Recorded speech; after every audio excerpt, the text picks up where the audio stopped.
দিচ্ছে, সে বক্সে কোনো সিল করা নাই, তালা দেওয়া নাই, বের করা যাচ্ছে, ইয়ে করছে, আবার একটা লোক বের করেছে।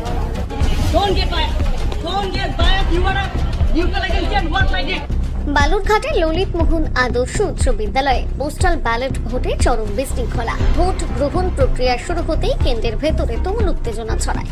ভোটারদের অভিযোগ, পোস্টাল ব্যালট ভোটের ক্ষেত্রে ভোট বাক্স উন্মুক্ত অবস্থায় রয়েছে, লাগানো হয়নি তালা, সিল এবং গালা। এমনভাবে শুরু হয় পোস্টাল ব্যালট ভোট প্রক্রিয়া। বিষয়টি নজরে আসতে বাইরে এবং ভেতরে বিক্ষোভ দেখান ভোট কর্মীরা। এমনকি ভোট কর্মীদের আরও অভিযোগ, ভোট দেওয়ার ক্ষেত্রে থাকছে না কোনো গোপনীয়তা। গালা এবং সিল ছাড়াই ভোট বাক্সে ফেলা হচ্ছে পোস্টাল ব্যালট ভোট। এমনকি ঘরের ভেতরে মোবাইল হাতে ঘুরছে বহু মানুষ, এমনকি মোবাইল নিয়ে ভেতরে ঢুকছে ভোটাররা। রাজনৈতিক মহলের ধারণা, অবস্থা দেখে বিক্ষোভে ফেটে মিটিংয়ে গেছি, অফুরন্ত মানুষ, অসংখ্য মানুষকে দেখতে পাচ্ছি, তাদের ভালোবাসা পাচ্ছি, সত্যি খুব ভালো লাগছে। খবর পেয়ে ঘটনাস্থলে আসে অবজারভার এবং গাজলকে এটাই বলবো যে এরকম একজন যুব নেতা যে প্রতিশ্রুতি দিচ্ছে, এই এতদিন যে গাজলবাসীরা অনেক কিছু থেকে বঞ্চিত ছিল, সেই সব কিছু প্রসেনজিৎ নিয়ে আসবে, তাদের বাড়ির হয়ে থাকবে, তাদের পাশে, মানে যে মানুষটা সবসময় তাদের পাশে থাকবে সে হচ্ছে প্রসেনজিৎ। তো আমি বলবো 23 তারিখ সকাল সকাল প্রসেনজিৎকে ভোট দিতে। আমাদের ভোটটা তো কোথায় সবাই জানাজানি হয়ে যাবে, এবং এটাও দরকার যে সেটা যদি গালা সিল না থাকে সেখান থেকে খুলে যদি আমার ব্যালটের পরিবর্তে অন্য কারো ব্যালট ঢুকাই দেয়, তাহলে কে জাস্টিফাই করবে যে ওটা কার ব্যালট? আমার ব্যালটটা যদি অন্য, আমি যাকে ভোট দিয়েছি সেটা যদি চেঞ্জ করে দিয়ে অন্য কোনো কাউকে দিয়ে দেওয়া হয়, এটা তো করতেই পারে। কারণ হলো যখন কাউন্টিং হবে তখন গালা সিল সহকারে দেখে নিতে লাগবে সেটা গালা সিল আছে কিনা। গালা সিল না আছে তার ভোটের সিগনেচার কোথায়? বলছে যে গালাসিন যদি না থাকে, যারা ভোট দিয়ে আসে আমি তখনও যেতে পারিনি, গালাসিন না থাকলে আমরা ভোট দিব না, আমি অন্তত ওকে ভোট দেবো। এটা হচ্ছে মানে ভোটের নামে কৌশল।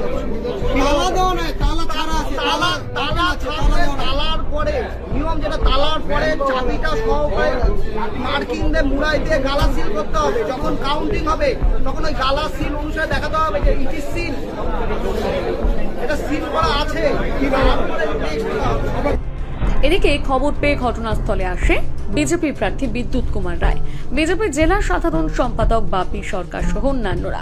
অন্যদিকে ঘটনাস্থলে আসে বালুরঘাট টাউন তৃণমূল কংগ্রেস সহ সভাপতি সুরজিৎ সাহা, তৃণমূল নেতা অমরনাথ ঘোষ, মহেশ পারক সহ অন্যান্যরা। বিজেপির অভিযোগ, প্রশাসনকে কাজে লাগিয়ে তৃণমূল অবৈধভাবে ভোট করাচ্ছে।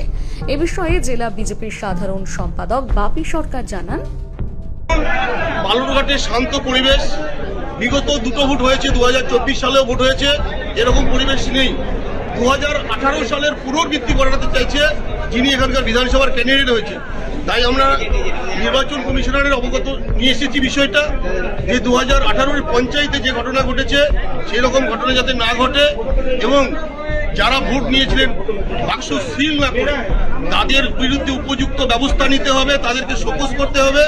এবং আমাদের কাছে খবর আছে যারা ভোট নিচ্ছে তাদের মধ্যে অনেকের আই ট্যাগের আছে, এর পুরো আইডেন্টিফাই করতে হবে যারা ভোট নিচ্ছে তারা কারা এবং কেন বাক্স সিল না করে ভোট নিয়েছে, তার জন্য তাদেরকে শোকজ করতে হবে, প্রয়োজনে তাদেরকে চাকরি থেকে বরখাস্ত করতে হবে। তৃণমূল একই দাবি করছে যে সিল না করে ভোট দেওয়া হয়েছে, কোথাও কি মনে করছেন এটা এর পেছনে কোনো অন্য কারণ রয়েছে? দেখুন, তৃণমূলের তো সাজানো, ওরা তো নাটক করছে। ওনারা পঞ্চায়েত নির্বাচনে গুনা তার দিয়ে পেঁচিয়ে ভোট বাক্স করে তারপরে কাউন্টিং এর আগের দিন খুলে সমস্ত চেঞ্জ করেছে। তো এই গল্প নাটক তৃণমূলের অভ্যস্ত, এই তৃণমূলের সাজানো গল্প মানুষের সামনে এরা ডামাবাজি করছে, এর জন্য পুরোপুরি তৃণমূলের চক্রান্ত। তৃণমূলের অভিযোগ, বিজেপি নির্বাচন কমিশনকে দিয়ে ভোটের নামে প্রহসন চালাচ্ছে। এই বিষয়ে বালুরঘাট টাউন তৃণমূল সভাপতি সুরজিৎ সাহা বলেন, আজকে পোস্টাল ব্যালটে ভোট হচ্ছে, সেটা সব পার্টির এজেন্ট আছে, আমাদেরও আছে, সব ঠিক আছে। কিন্তু নির্বাচন কমিশন দ্বারা যারা নির্বাচন এখানে এসছেন ভোট করাতে, তারা প্রথম থেকেই 25-30টা ভোট আমরা দেখতে পাই সিলগালা ছাড়া ভোট করছে। আমরা তার প্রতিবাদ করি যে ভোট প্রক্রিয়াটা যেন স্বচ্ছভাবে হয়, কেন সিলগালা করবেন না, সেটার প্রতিবাদ জানিয়ে আমরা সেটা ঠিক করে দিলাম। এখন বিজেপি একই অভিযোগ করছে, বিজেপি বলছে তৃণমূল সেটিং করেছে। না, একেবারেই নন। দেখুন, আপনারা দেখেছেন ওনারা আমাদের যারা এজেন্ট তাদেরকে জিজ্ঞেস করছে আপনি কোন পার্টি বিলং করেন, এটা শোনার রাইট ওনার নেই। উনি কার্ড দেখবেন, যে পার্টিরই এজেন্ট হোক তাকে ঢুকিয়ে দেবেন। এবং আমাদের যারা এজেন্ট তারা আমাদেরকে অভিযোগ করেছে সিলগালা করা হচ্ছে না। এবার কারা সেটিং ওরা বলতেই পারে, ওরা ওদের এই কাজই এটা বাজে কথা বলা। আমরা এইটুকু বলতে পারি, আমরা জেনে এসেছি, ওটা আমরা প্রক্রিয়াটা পুরোটাই আবার ঠিক করিয়ে দিয়েছি, সিলগালা করে ভোট শুরু হয়েছে। আপনারা কি অভিযোগ করছেন নির্বাচন কমিশনে? হ্যাঁ, একদম। নির্বাচন কমিশন পক্ষপাতদুষ্ট কাজ করছে। উনি সিলগালা ছাড়া ভোট নিচ্ছেন কেন? একটা ভোটও সিলগালা ছাড়া হবে না। আমরা সেটারই প্রতিবাদে এখানে এসেছি। কমপ্লেন বালুরঘাট থেকে রিপন ভৌমিকের প্রতিবেদন, নিউজ টুডে।